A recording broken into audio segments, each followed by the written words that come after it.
I'm gonna tell you why million-dollar clients suck, and it's probably not what you think. I love it when a chiropractor comes to me and they're like, hey, Steph, help me build my business from $5, $10, $30,000 a month. I really wanna hit that coveted million-dollar mark. And this is exciting for me because I get to help them build the foundations and the systems and the processes that are required in order to get to where they wanna be. So essentially, we're building the company while also removing them from the stuff that they dislike.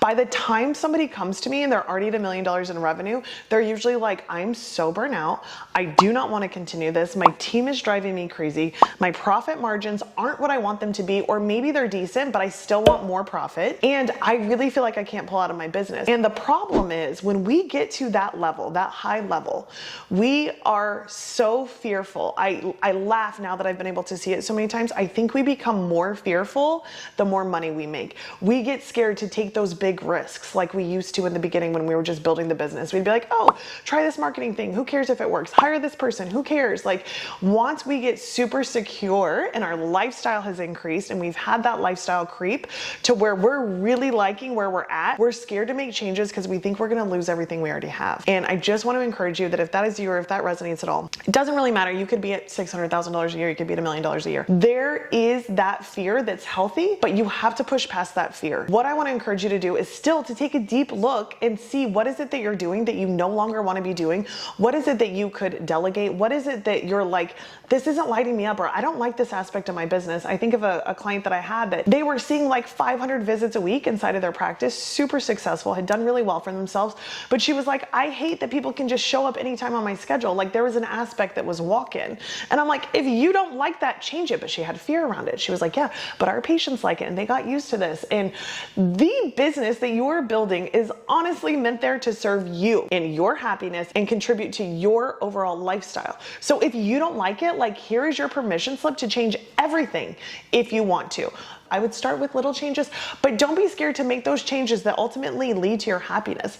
Not everything has to be only monetary decisions. It's also like, are you happy? Are you excited to wake up? Do you like going in? Are you liking the patients that you're serving? Are you liking the clients that you get to work with? The reason that those $1 million clients are just a little bit harder is because they are scared to make changes. They are scared to try something new because they're operating out of scarcity, and not everybody, but I often find they operate out of scarcity because they feel like they have so much more to lose. Whereas the client that comes to me, they're doing $25K a month in revenue and they're like, okay, I want to double, I want to triple. And it's like, great. It's almost like fresh blood. I'm like, let me teach you everything that I know. Let me pour into you. Let me show you all the mistakes I made so that you don't have to make them. Let me figure out what works best for your practice because every practice is different. We all have different pricing. We all have different techniques, different team, different managers, different billing processes, different hours. Like God knows as practitioners that we have the weirdest hours out there, like no Friday, no Tuesday, half a day, 3-hour lunch, like whatever it is. So I can't just say it's this cookie cutter approach, but what I can tell you is like whatever you want to build is possible. And when you come in at that 25, 30K a month mark, I'm looking at your profit, your people, and your prosper.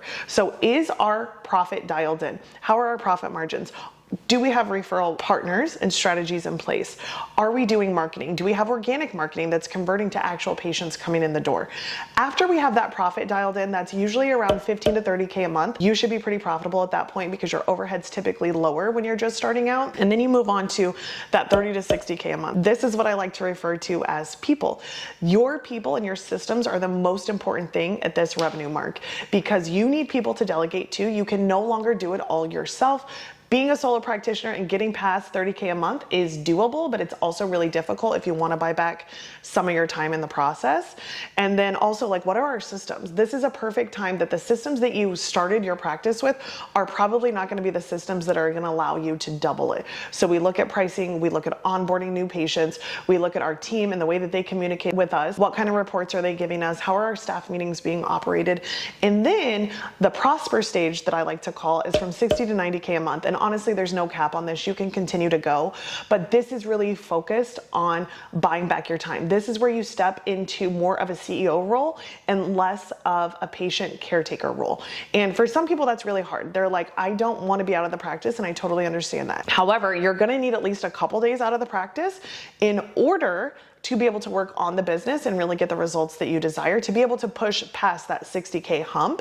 You're gonna need more time to work on the business so that you can be in your visionary strategic thinking role and start to look at things that need improved. Start to find those really, really A-star players. They're gonna be able to take so much off your plate.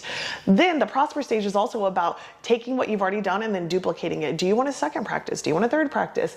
Do you want to diversify your businesses? Do you want to invest? There is no lack of opportunities at this stage. It's just a matter of knowing what you want to do with it. And so my piece of advice to all of you watching this is to be crystal clear on what you're working towards and then reverse engineer a roadmap that's going to get you there, factoring in profit margins, team, and your lifestyle.